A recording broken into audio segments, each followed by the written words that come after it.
Introduce that we have both Frank and Ben here. Frank is the founder of Properly Asia Sendirian Berhad. He's a Dutch, all right, and rooted in Malaysia since 2006. So Properly Asia was founded by Frank in supporting customer experience in Properly Asia, right? It helps to deliver top-notch tools and applications targeting property management, leasing, and tenancy defect management and effective communication. The environment and sustainable business processes are at the core at Properly Asia, and their main objective is to deliver the utmost satisfaction for their clients. So founded in 2014, Frank is also the VP of Marketing and PR for Malaysian Proptech Association and a member of Malaysian Dutch Business Council. So Frank will be moderator for the day for the session with Ben. So next, we have also Ben, our speaker. All right, Ben is the Senior Director, APAC for Funding Installation. So Ben is definitely a people-focused leader with the passion of driving continual improvement and innovation. So Ben has experiences across construction, oil and gas, petrochemical, and more, which are able to provide a strong foundational knowledge of engineering, HSE practices, compliances, operational efficiencies, and growth strategy. So Ben has been focusing on empowering clients and efficiency in managing site activities to harness the power of digital tools to improve safety, quality, and process, and progress productivity tracking with the aim of reducing administrative burden through leveraging in digital tools. So now I can see the common in this both gentlemen. All right, so I believe that from the both introduction of these two gentlemen, Frank and Ben, you will know that the topic will be of power of data in real estate. How developers and contractors deliver high quality performance at the same and customer service with reduced costs. I believe this topic is definitely the audience would definitely be interested about. So I'll pass the floor to you, Frank and Ben. Right. Thank you very much, Cassandra. Thank you so much. Thank you very much. I think, first of all, we need to give a good clap to our MC and moderators today. Yes. Yeah? Well fantastic. All this morning, they're doing an excellent job. Welcome, Ben. Welcome to APPS 2022. Thank you. Glad to be here. Thank you very much for the invite. Very good. Well, in the meantime, we have learned to know each other a little bit, but let's introduce you to the rest of the crowd here. I understand that you are at this moment in Singapore. I am in Singapore. I've been here for now 6.5 years, but I come from the US originally. Okay, fantastic. So tell us a little bit more on how you got involved in this industry and maybe what you did before you actually got involved in the prop tech industry. Absolutely. It's a long story, but I'll try to keep it short as possible so don't bore anybody. But I started actually as a chemical engineer in school. And so I was, as you heard, more oil and gas. And I was a project engineer and project manager for an asphalt and emulsion plant where I did expansion projects and so forth. And so that's actually where I first got involved with safety and construction and managing kind of the risks that go with that, not so much from a building perspective, but from an actual operational standpoint, where the risk can be even higher from potential explosions and gas leaks, et cetera. So safety was always a kind of in the forefront. And then after a while, 20 years in that industry, I was kind of looking for something different. And I kind of got more into the tech side of things, and I liked what Nove does from actually trying to make life easier on site. That was always painful for us of doing hours of reporting and tracking and all this manual paperwork that just it wore us out, exhausted us more than the actual physical labor. So that's kind of how I got involved in Nove and taking the lessons learned from my operational days and bring it to construction and the tech world. Great. So, wow. So you view that's a very interesting story. And just a quick question, like Novate, and you work at the moment in the Singapore office. Is that the headquarters or are you guys worldwide? Yeah, so Novate started up 2014 and so started as really focusing on the construction world. And our founders were more of from Autodesk, VP operations and so forth, and sales and Autodesk, and found that there really was a gap where we do a lot from digitization from the design phase, contractor management, project management. When it comes to the field, there's a huge gap, and they're starving for data from that field where it's very, very manual. And so most of the time items where things are just delayed, right, by weeks, days or weeks. And so you're always making decisions from the past data. So. Right. So within Novate, what is your, I mean, everybody can read that you are Ben Shanks and you're the senior director, but can you tell a little bit more what you do in your senior director role and which teams report to you, for instance, so we can get a little bit of an idea of what you do on a day-to-day basis? Absolutely. So I focus, the team I lead primarily is more on the commercial side of things. So focusing really on the business growth of Novate, outreach to existing and future customers of what they can do with the use of their own mobile phone, right? Without having to buy a bunch of additional technology and tools and equipment. It's all via mobile phone, via mobile app. There's an app for almost everything nowadays. Yes, Construction is no different. And so really focusing on that growth of the business and that outreach to potential customers. Right. Yeah, yesterday, and just to pick on something that you just said, it's like, everybody carries that mobile phone in their pocket, and even we have multiple devices. And yesterday I was speaking to 84 industry leaders in Kuala Lumpur. And when I brought this forward, because often you hear the fear of clients that they say, well, maybe my tech team can handle this, but my staff, my workers, my craftsmen on site, they're not that technical. They won't, but in the end, they all have an application, or they all have a mobile device with multiple applications. Yes. They know how to handle Facebook. So why not handle a solution like Novate, right? Yes. So how do you handle that with clients? I mean, it's a common challenge, but I think the reality is it's exactly what you put it. I mean, everybody uses WhatsApp. They use Line. They use a texting app. They take selfies. They take pictures. If you can send an email, you can send a text, you can take a picture, you can use the mobile phone for construction. Exactly. Right? Those basic skills are already there. Yes. And I guarantee you most of those people are also using the mobile app for a banking app, right? So if they can manage that, they can manage taking a picture, writing down notes on a phone. So that usually is not a big hurdle once you kind of break it down to the realities of what you're going to do. Right. So in the market, there's lots and lots of different solutions. I can see that some of these solutions are more or less off the shelf, and some of them are allowed for customization. But what I see missing with a lot of solutions is a bit of training, because if a client has the fear that their staff can't be onboarded because he thinks that their technology is too advanced for them, then training is the solution. This is what also was mentioned in the previous session. So do you guys provide training to your clients? How do you, No, it's a great process? Question. I think you always have to manage change, right? I had a professor back in the day when I was going through the MBA. They talk about, the standard bell curve. 20% of the people will get on board right away, right? 60% will wait for, does it really add value for me? Does it work? Let me have somebody else prove it. And 20% will never get on board no matter what you do, right? Right. And so one of the things is you got to get those champions early on. You have to get the people that really buy into it, see the need, and you get them working and you get them showing that it's actually saving time. It's making life easy for people in the field. Then the rest will follow. And we're a big believer, not just in that mentality, but from a standpoint of, we don't want to just throw you a system over the fence and say, you guys go figure it out. That doesn't help us. It doesn't help our clients. So a big differentiator for us is we provide the trade. We provide experts that are digital consultants from across different industries that have worked with different customers. And we get that best knowledge from kind of absorb that and share it across the industry with our other clients, right? Not confidential information, but from a, hey, this is what works in the field. These are challenges others have faced. Here's how they fixed it. So that you can improve, you can adopt. And honestly, if I take a couple more seconds to explain, I'd also say it's an iterative process, meaning you're never going to get it right the first time. Correct. The first form you digitize, the first process you work on, you're going to have an idea, maybe 80% of it is correct. And then, oh man, if I could do this, if I could make this change here, it'd be so much easier, get so much more data back that I can make decisions from. And so that's part of that iterative process that we provide, and that kind of coaching consulting along the way.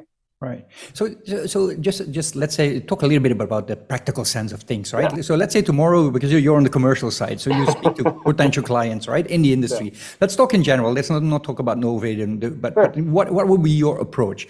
Let's say tomorrow you meet the ideal client. They're very interested. They're ready to digitize, and they are ready for the digital transformation to happen to their business.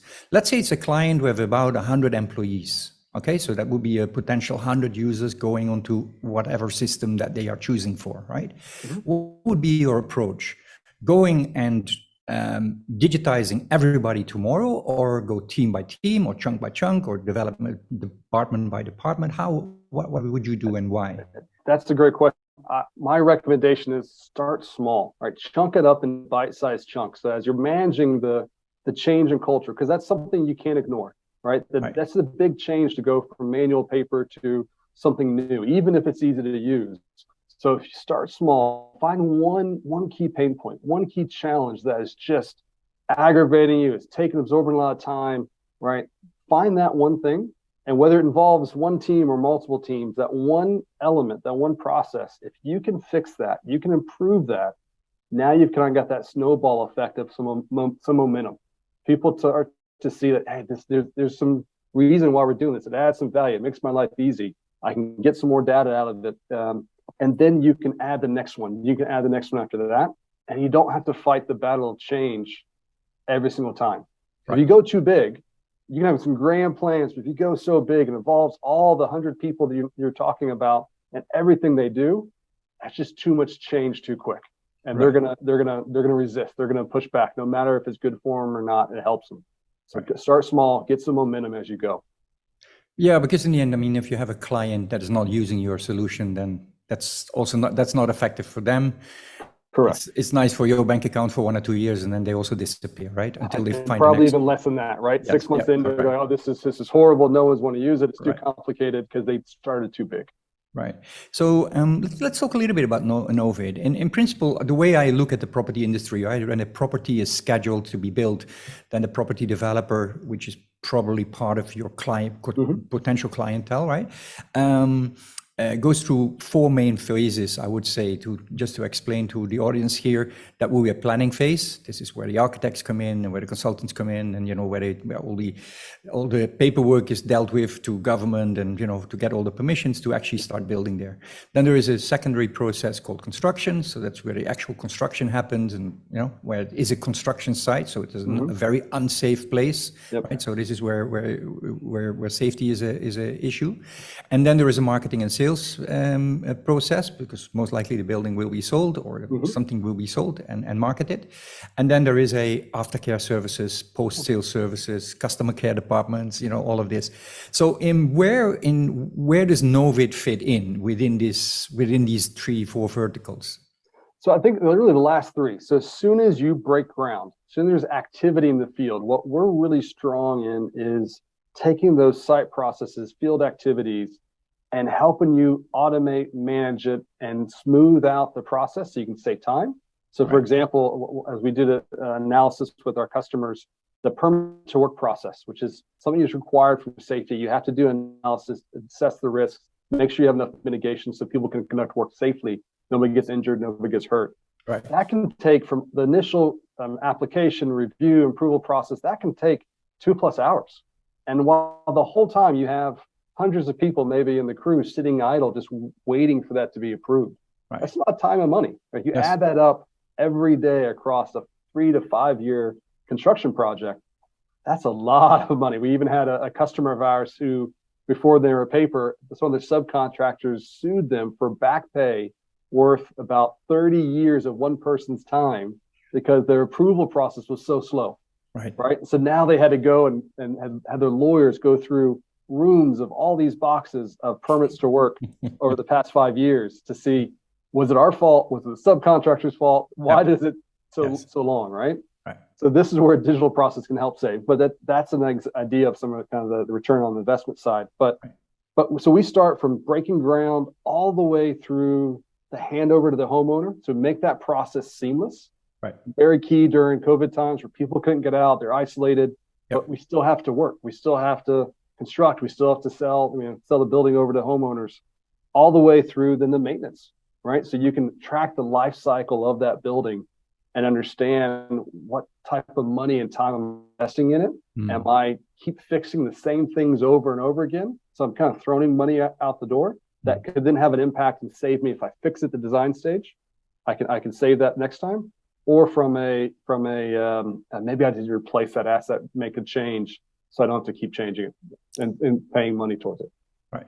So if we look at because you guys handle projects worldwide, what can you see as the current pain points in the market? What is why would clients approach you and say, I mean, I do understand that there's an overload in all sorts of paperwork and people, and so, but how can you explain it from your point of view? I think there's two things, or two schools of thought. So one, it's some countries like Singapore and Hong Kong, their governments are regulating that you have to go use a digital tool. We want greater transparency because they've had rise in safety issues and death. They've had a rise in collapse of bridges and so forth, where that's a big impact and a risk to the public. The governments are forcing these tools and say, you have to do something. Prove to me and give me some transparency. So that's one aspect. I think you have the other aspect of customers who are the regulatory thing is there, the carrot, the stick is there, but the carrot of, I want to know more about what's going on site. I have this big black hole of once this construction starts, I really never know what's truly happening. I don't know the data of how can I improve, right? The construction business is oftentimes a single digit profit margin, gross margin type business. And so a small change in increase in cost has a huge impact to, is this site profitable or not? Right. And so if you can reduce that even by a little bit, that's a huge impact. So I think that's where more of the management and others are saying, give me access to the data so I can make better decisions. Of how can I reduce my schedule? How can I minimize the cost, get more efficiency? Because as we've done, there's been studies done where construction, the productivity has maybe only grown over the last 50 to 100 years, only grown by maybe 1%, the efficiency productivity wise. Right. Yet the number of jobs and everything else is huge. So construction's lagged behind a little bit from how can I improve the process and be more efficient on site and reduce the cost. You said something just now. You said access to the data. Just a funny story. The other day, I was in a boardroom with a potential client, and there was boxes and boxes full of archive boxes. Yeah. And so I asked the client, one of the first questions I asked him, I said, so what would you like to achieve? He said, I want to collect data. I said, but you already do, because that's what, so, and then it was a silence in the room, and then it's like, okay, yes, no, we want to unlock the data. Okay, so now we can usable. Yes, exactly. Yeah. So let's talk a little bit about data, because quite often, I think there's a bit confusion on the client side on what data actually is. And is that, for instance, all the pictures that are uploaded, or is that all the text that their staff put into the system? What do you see as the data? And the question that I often also get is, does the client get ownership of the data? Is it their data or is it your data? I think that's an important one to answer here as well. And you're great questions. And I'll start in the last one first, because it's very easy. It's the client's data. We're a steward, we're a facilitator, but we don't own the data. That's the client. Our job here at Novade is to help you collect it as easy as possible, but make sure that you're collecting data that's valuable, that you can actually use to make decisions and improvements on. Right. So if I go to the earlier first question, what I would say is kind of the data that's collected. It is all those things. It's pictures. It is quick notations of what's their observations are. But a lot of times what I'd boil it down to is it's quality, it's safety and compliance, and it's progress tracking. So what you're trying to understand is what type of punch list items, defects, quality issues am I having? Can I capture that so that if I capture it early, especially if let's take a high-rise building that is, say 60 stories tall, if I can catch the defect in the first couple of floors and fix it, and fix the root cause, not just the Band-Aid, I have the other 58 floors where I don't have to repeat that same work. So now my schedule's quicker. I have less cost of raw material and time for the contractors having to fix it over and over again. If I'm repeating the same project in the same type of building, and I find it's a design impact, right? That I designed it incorrectly, and there's an issue. If we fix the design, I can save all this trouble in the future. That's also something that we're trying to collect in the field, right?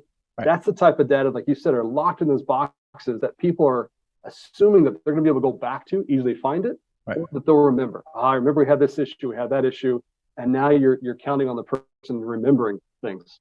And as my wife liked to joke, because I don't remember much at all, so she claims my memory is crap. So, but I think the reality is you forget, right? As the professor said, upload, download, delete. You'll easily forget those items, especially 5 years later. In all the projects you're working on. So we focus on clearly and easily grabbing key information, drop down fields, try to standardize as much as possible so that you can actually extract the data from it and make it usable. Right. So you just mentioned something very interesting, because I always think that, improvements come from one project to the next project, which of course also happens. For instance, what you just mentioned, if you build 1 or 2 floors of a building, then the improvements straight away should go into the next floors that you're building. And maybe if you're building a 40-story building, even maybe within the first 20, you find more improvements to be added to the. Correct. So how does that work in your system? How do you relay that back to the client or their architects or their project teams? So I think one of the great things what Nove does is we've got some very strong operational dashboards, but we also allow our customers to modify and configure those dashboards to match what their true KPIs are, right? A lot of that is already standardized, so you've got out of the box, it's ready to go. But what that allows you to do is automatically you can see the number of defects, the number of quality issues you have. You can start to see what categories they fall into, and down to very minute details even.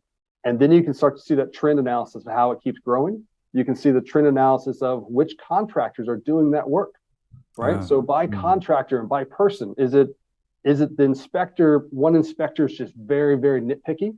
And so they're not real issues, and you keep rejecting the defects, which is a waste of time. You can identify that in the system. Is it one contractor keeps having the same issue?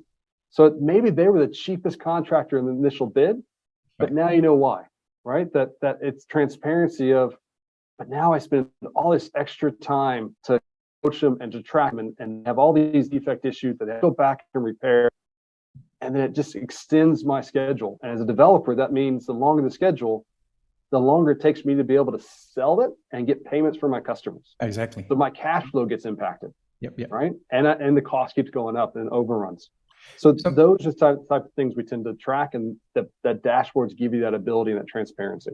Right. It's great to see that a system like yours is actually pushing towards continuous improvement in principle, right? So let's talk, because we only have within about 5 minutes, we go towards Q&A. We don't want to keep it from lunch. So yeah, okay. Right. No, we have some questions here. So let me ask you the following, because that's also part of the actual session title. Let's talk a little bit more about efficiency and cost savings, because that's also something that rings the bell with clients, specifically here in Asia. Cost savings is, it's all about the bottom line. Yes. Where in other parts of the world, sometimes there's other contributors. But let's talk a little bit about it. Can we talk a little bit about efficiency, for instance, and maybe you can give some lifetime examples? Yeah. So I'll start with on the safety side. So what our analysis have done is $40 a permit to work here in Singapore. So the average permit to work process in a manual paper process can take 2+ hours, from initial drafting by the contractor to all the review and approval steps that are required from a regulatory standpoint. And we see some that even go, 8 hours plus, because people just aren't around. In Nove, we can cut that down to about half an hour. Wow. Right. So that's where we get the $40 of savings. And that doesn't even count the idle time of, hundreds of workers sitting there waiting for that permit to work to be approved. Right. The other way to think about it is, let's say we had a customer in Indonesia where they were building, they had a 600 unit building, and on average in their manual process, they have 50 to 100 defects a unit, right? So that's quite a bit. So just think about one piece of paper per defect. You're talking, it's anywhere from 25,000 to 30,000 for 600 unit to 60,000 pieces of paper. But even if you spend just 20 minutes per defect in coordination time, right? Manually of trying to track down the contractor. Is it fixed? Is it not? Is it a real defect? I mean, 20 minutes is probably too light, I'll be honest. Yep. But you're talking almost, anywhere from 10,000 hours plus. Yeah. Right. And there's only 2,080 hours in a year for a normal working year. Right. It takes 5 people just to manage that, to keep, especially if it's happening at the same time. So where Novid really helps is it takes away that administrative burden, where it makes it automated, the workflow works, everybody's deciding, you know who's working on what, and you can track it real time, both the contractor, the developer, everybody involved, CEO level down to the worker level. So it's all transparent. And that's the time you save. That's 10,000 hours for that 600 unit building. That's where you can make the huge savings. It's interesting. I mean, one thing that you just mentioned as well is that you save this process of this employment process from 2 hours to half an hour. And then there is cost, there is direct cost, and there is indirect cost. And often here, the indirect costs are completely overlooked. Yes. So how would you handle that? How would your system be able to actually visualize that as well, or inform about that? Yeah, I mean, so what you can do is for every, like for example, using the permit to work as an example. So as you go through that review and approval process, if you know you've got 100 people tied to that permit to work, or 10 people tied to it, whatever it might be, if you know that whole duration is half an hour, and you can track that in Novate with the start to finish, and you're typically it's taken two hours, you can start to add that time up.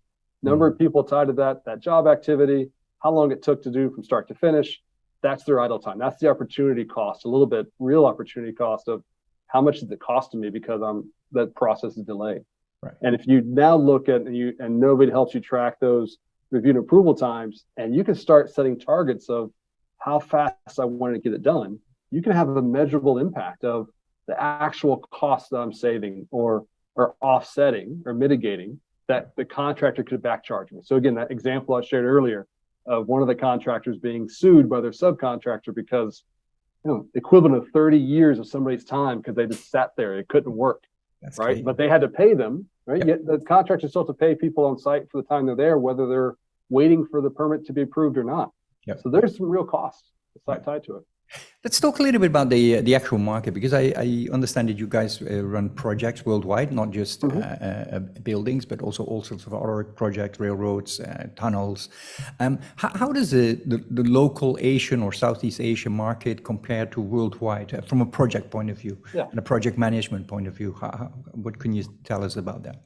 I think the differences that I would see is in some of the other Western countries where labor costs are more expensive, right? They're more keen to finding ways to automate and streamline the process, right? Because the impact of a delayed process in that time has a more significant impact, right? So whether the general labor is being paid $20 an hour versus $60 an hour, that has a huge impact based on the time being wasted, right? So that can sometimes drive it. I think the other difference is the element of the regulatory enforcement. Some countries have much tougher regulatory enforcements, tougher audits, tougher fines, where that has a huge impact if you don't kind of play by the right set of rules. And so you have to have processes in place, and they'll force you to do so. Right. So that kind of tends to drive some of the behavior. Other companies have the focus of, I want to be as efficient as possible, right? So they have more of an innovative mindset, and that's where they start coming back to the digital tools to help them achieve that vision itself. Okay, great. By the way, we have a question from our audience, so let's straight go into that. If there's anybody else listening in at this moment, I see that we have 65 participants here, but we have also people in Facebook Live, YouTube Live, etc.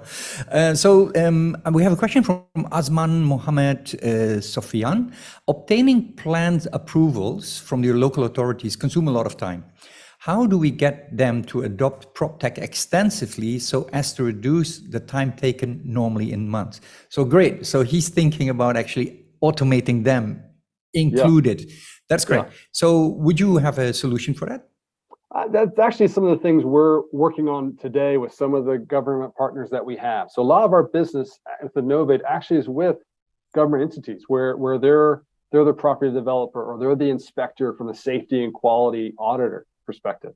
And so we're actually starting to work with them to help them streamline that process instead of it being manual and paper-based as it is today, to work with them to use some of these same tools. And so I think it's a snowball effect, right? So if we can get them started with one area, in this case, the easy area to safety and quality inspections and audits that go on site.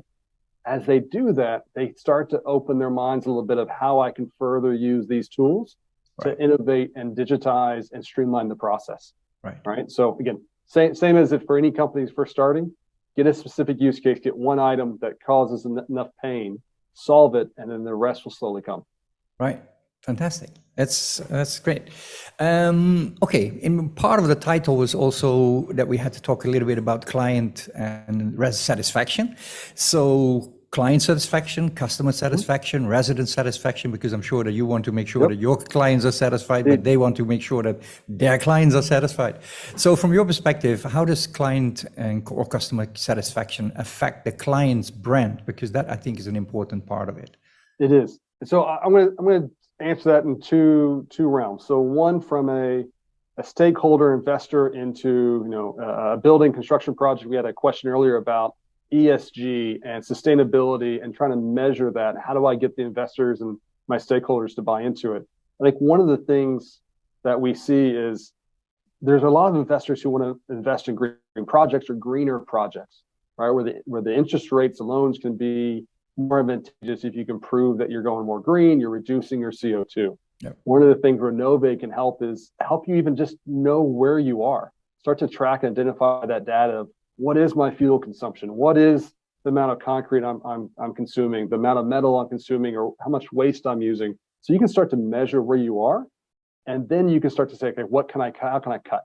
And by showing those reductions, you can improve that to your stakeholders, get better financing terms, et cetera. And that's an area where you can improve. The other piece I'd say that's from a customer satisfaction, or rather a financing and investor satisfaction. The other area I would say is from the actual homeowner, right? So the condo purchaser, the home purchaser from the developer, they're looking for ways of same thing, ESG. They're buying based off of not just the quality, but also the ESG aspects of the company. Mm-hmm. But they're also buying based on trust. And so that brand image, what we find a lot of times with our developers is one of the solutions we provide is kind of that homeowner service, the homeowner app, where the homeowner themselves has a sleek interface where they can live take pictures and note all the defects they have, send it back to the developer and the contractor, and automatically they can see the status of where things are, right? So it's more streamlined, it's more trustworthy. And what we find with a lot of our other customers in the development world is their customers, their clientele say, you know what, my level of trust just went up.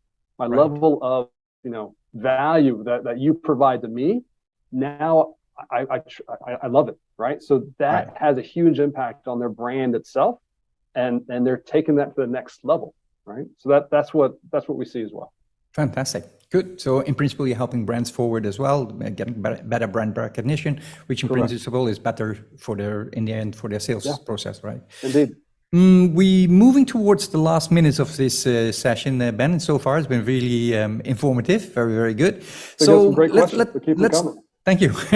Let's move a little bit towards the in the end, this event is called Future Smart City. So let's talk a little bit more about the PropTech industry and where it's heading next. So where do the PropTech industry as a whole will be heading next? I mean, we have taken these first steps into implementation. What do you think is going to happen next? I think there's still a lot of developers and contractors who still need to get on board at the earlier stage of just digitization. So I think we're not fully there as we should be yet. We learned, just to interrupt you learned this morning, there is 95% of property developers that have not onboarded technology yet. Yeah, exactly. So we still have a long way to go. We do. So we actually got two different groups. The group that's still kind of getting maybe dragged forward, right? And you have the other group who've already adopted it, already pulled it into their systems that are reaping the benefits. So at some point in time, that competitive advantage is going to become too great, and the rest are going to have to join in, right? Or fall by the wayside. Right. I think that's one aspect of it. I think the other aspect of it is the level of digitalization and actually owning the building health itself, right? So there's a lot of talk lately of, hey, I want one single file, one model from start to finish, from design all the way through maintenance. I can understand the impacts that I've had, right? So what the quality issues that created during construction, during the rectification, the handover, right? How does that back impact my design so I can improve it going forward? How do I measure the true building health and the cost of that building, not just from the design, but also through maintenance, right? So I can understand where am I spending my time and effort of fixing the lighting and plumbing issues and everything else that comes back to the design. So I think that's where we're going to get to, where you've kind of got this digital twin, right? A little bit where you've got the real life product, you got the digital twin, but you've got that model that is tracking from design all the way through the end of the life of the building. So you can keep extracting value from that data and know what to do different next time. Right. Because these digital twins, everybody thinks they just happen at the beginning in the planning stage, but these digital twins could be applied as well when the project is delivered. And because these digital twins are such a, it's an unbelievable to me. It's like looking into the future of where the building's health is. How people are feeling, customer satisfaction. Again, all of this can be visualized within a digital twin, which is amazing. Yeah. But when you talk about digital twinning with people, they always think that's the planning stage. But in principle, it actually laps over the whole of the it does. The life cycle of the building. Yeah, it does. Yeah. I mean, the other thing I would add is I mean, as with that digital twin, what the goal is, you can use kind of a little bit of the AI. I know it's the buzzword. You can use AI to start to predict what's going to happen in that building. Right. The reality is the AI is not going to work unless it has a good foundational knowledge of what that building is, the type of defects it is, how the contractor works, right? The design itself. You need, thousands of data points to have a reliable, predictive kind of analysis, right? And even get to the prescriptive side. So those who want to jump straight from paper to AI, right? Tell me, give me the insights of what I should do different and let me learn from it. The reality is you kind of have to start to build that foundation first. And then you can make that leap into AI once there's enough there. So I think that's going to come. And I know it's a buzzword and everybody loves it and there's some great value that can come from it. But the reality is we've got to crawl before we walk, right? Yes. Some aren't even crawling yet. So we've got to get there first and then we can kind of take that next leap. Well, I'm sure that you and we could fill probably another 45 minutes, another session, yes, just talking about so AI. Yes, so I really love this session to be continued, but I'm afraid that we have to bring it to an end for now. Everybody's got to eat, so that's okay. I really love your sharing. Thank you very much. Thank you so much, Frank and Ben. Thank you, Ben, very much. and have a good day. Thank you so much. All right, Thanks, everybody. Bye-bye. Bye.